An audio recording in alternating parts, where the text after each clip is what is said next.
What is your favorite myth? The story of Orpheus and Eurydice. According to the lore, Orpheus traveled to the underworld to get Eurydice back. Hades let him take her as long as he didn't turn around until he left the underworld. Orpheus was close to the exit when he started thinking he was played by Hades, so he turned around only to see Eurydice being dragged back to the underworld.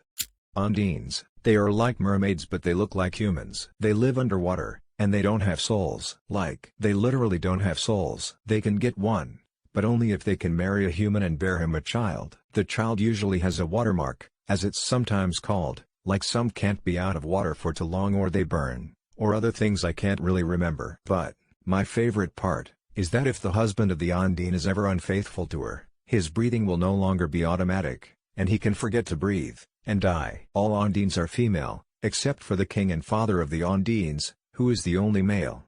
Probably the myth of Prometheus. I like the idea that some guy threw away his position of power for the greater good. The myth of the Popocatépetl volcanoes from my state. It talks about a warrior named Popocatépetl that was married with the princess Ixtaccihuatl. When Popocatépetl was in the war, an enemy told the princess that Popocatépetl died. Ixtaccihuatl died of sadness. When Popocatépetl came back from the war, he knew the tragedy and he decided to build a tomb from her, so he stacked 10 hills, and after giving her a last kiss, he buried her under. He stayed next to her for all the eternity, taking care of her perpetual dream. That one time Loki turned into a horse, got f***ed by a real horse, and gave birth as a woman horse to the person who would later rule the underworld. Norse mythology is fun, and unlike Greek mythology there is a lot less rape. Not no rape, just less. Echo and Narcissus. Basically, Echo helps Zeus cheat with a bunch of woodland nymphs, Hera finds out, and helps Narcissus find a reflective pond where he falls in love with his own reflection. He stares at his own reflection for so long, he dies of starvation. Meanwhile, Echo's trying to get him to get away from the pond, but she's also been cursed by Hera to only be able to repeat the last words said to her. Echo watches on helplessly as the love of her life wastes away, unable to break away from his reflection, and that's how we came up with Echoes and the idea of narcissism. If we tax the rich, they will just leave and take all the jobs and prosperity with them. The one of Midas and Oedipus. Its mother F/King Gold. Psyche and Eros. They both go through so much, but in the end they love each other and make it work. I'm very fond of Persephone. Medusa too. Cuchulainn, ancient Irish Hulk, wielder of the spear of instant death. Gaebolg, son of the god of light. Lu, bringer of death, hound of Ulster, and wrecker of Connacht's shit. #badass. The Irish myth of Tir na nog is kind of fascinating. A supernatural realm where the good things are everlasting, living in a lush forested wilderness paradise where the birds sing beautiful music, amongst other peaceful sounding things. I could do that. The tragedy of Darth Plagueis the Wise. Ragnarok. The fall of the gods. Norse mythology is just so truly epic, on a grand scale. A giant wolf bound by invisible ties, breaking free. The world serpent fighting the thunder god. The Allfather riding forth from the gates of Valhalla on his many-legged horse to do battle. The end of the world. FK Marvel, this shit is truly epic and worth hearing. Norse mythology in general is just pretty damned cool. No, I am not at all Norse. Won't get specific, but am more Norse adjacent. I just enjoy the stories. Not a myth but the Brothers Grimm story about the mouse and cat who find a pot of fat and hide it in the church. The cat licks at the top off the fat and tells the mouse he went to church for the christening of a kid, named Top Off. Then again for half gone, and all gone. The mouse gets suspicious and accuses the cat of stealing it all. The cat warns the mouse to be quiet. She accuses him again, and the cat leaps and devours her. The last sentence is, you see, that is the way of the world. The ones that make me laugh the most are Ra masturbating to create the universe, Loki turning into a mare and getting pregnant so the gods could swindle an engineer, and Thor cross-dressing to retrieve Mjolnir. The one about the giant from the Giant's Causeway in Ireland and the Loch Ness Monster from Scotland having a fight, and the giant threw a rock at Nessie but he missed, and that's how the Isle of Man was made. I love every single Greek myth, but I have a particular fondness for the myth of Electrian since it has such a mood. Electrian was one of Ares' boy toys and was ordered to stand guard while Ares f***ed Aphrodite. Electrian fell asleep and was found by Helios, who discovered Ares and Aphrodite. Ares turned Electrian into a rooster and cursed him to forever announce the arrival of the sun, Helios. The story of Odin hanging from Yggdrasil. I was raised Christian, and a good friend of mine who's a lifelong pagan has been drip-feeding me examples of how, as she likes to put it, Christians have hijacked pagan mythology. I have fond memories of one Christmas Eve when she and I were talking online and I told her that I was about to leave to go to midnight mass, and she told me, "Just remember when you lot are banging on about the Father, the Son and the Holy Spirit, it was the maid, the mother and the crone first." The death of Balder, or the story of Theseus and the Minotaur. Fionn MacCool and the Salmon of Knowledge. Hiccups means that someone is missing, you wholesome ass myth. Baba Yaga, a witch that flies around with a fucking mortar and pestle. The story of Maui, the fella from Moana, when he climbs through someone's vulva and into their uterus and out their mouth. https://thespinoff.co nz/atea/0307-2018 Maui and Hai Nui Te Po / The Myth of Pandora's Box. Even sorting the worst times, humanity can persevere.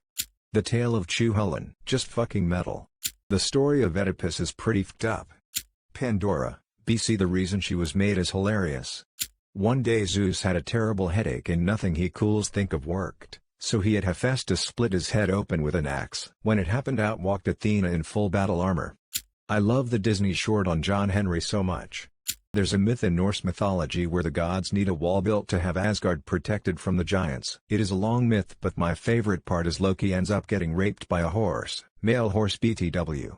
The Tower of Babel. It successfully explains something about the world that people at the time would have rightly found absolutely terrifying and weird. Also, the original version, rather than the one you learn in Sunday school, has God come off as a lot more of a DK. Essentially, he sees people building this big tower as a symbol of their unity and goes, oh my me, if they keep working together they'll be unstoppable. So he decides to FK that up for them just like any loving patriarch would. Cool story with a nice message about unity and stuff.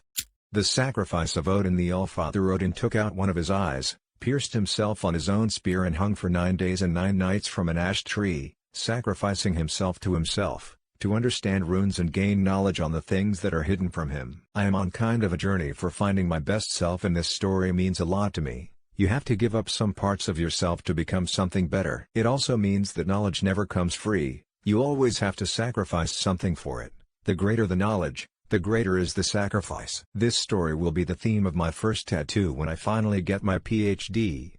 Honestly, Hades and Persephone. That myth has seen so many revisions and cultural reinterpretation over the years, but when you really get to the heart of it, the myth is more about this girl who scored the best husband in the Greek pantheon and only has to go back because her mom is actively killing the world in protest. That's kinda toxic. Can't blame her for staying, even if she didn't want to leave at first.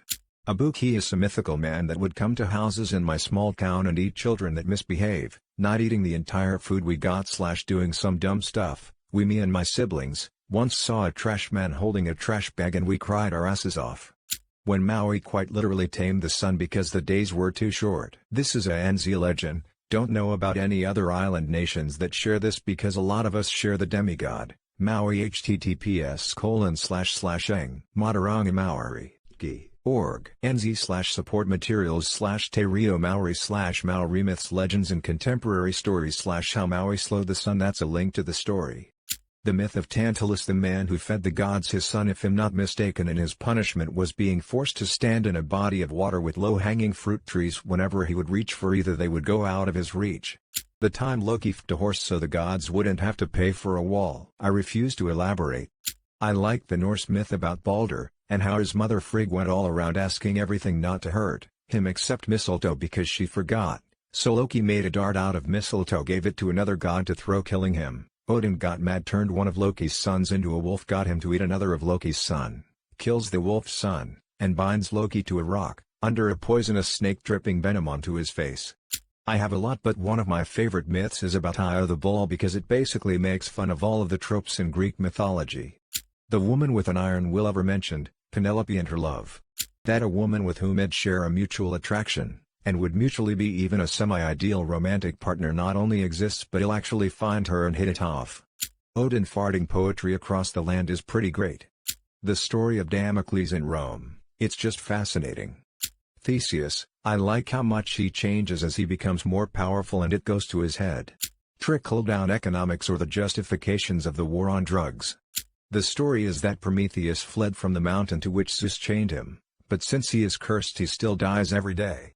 That you don't eat spiders as you sleep. Jesus was not born on December 25th. Napoleon was not actually short. That women can't ejaculate. Also, the clitoris is actually a tiny penis. Some people don't like this term, because like always something woman-related has to do with men. But, scientifically it's kind of true. Unless, you mean stories. I might have read this question wrong. Lol. Narcissus. He was a really handsome hunter who fell in love with his own reflection. He'd frequent a really clear freshwater lake to go see himself, and one day he leaned a little too far in to get a better look of himself and fell inside and drowned. The lake turned salty. When asked if it was salty because it was sad, the handsome Narcissus died. It replied, "Handsome? I never noticed. Him sad because every time he'd stare into me, it'd see my reflection in his eyes." Fun fact, Narcissus is where the term narcissism comes from. Thor having to wear Freya's wedding gown to trick the Jotuns to get back the Mjolnir. Doth mother know you weareth her drapes? Iron Man. Joseph Smith and the golden plates. Achilles' heel, as explained by Louis C. K. in this video. Otherwise the creature Ratatoskr in Norse mythology. A squirrel running up and down the world tree, delivering insults between the serpent Nithhagar at the roots and the giant eagle in the top. Lady Meng Jiang, who tore down the Great Wall of China with her tears. Lovely and tragic story. That Western philosophy is a secular discipline separate from Christian propaganda/K. Lots of favorites, but one that stands out is Pegasus and Bellerophon. Hero slew the Chimera among other things, and captured Pegasus with the help of Athena, my favorite goddess. There couldn't be anything cooler than gallivanting around on a winged horse. The Lotus Eaters. Part from the Iliad, Odysseus found his men willing to settle on the first island they encountered and live out their days there. But instead he dragged them away from the island and got them all killed. The story of Perseus. BTW Happy Cake Day.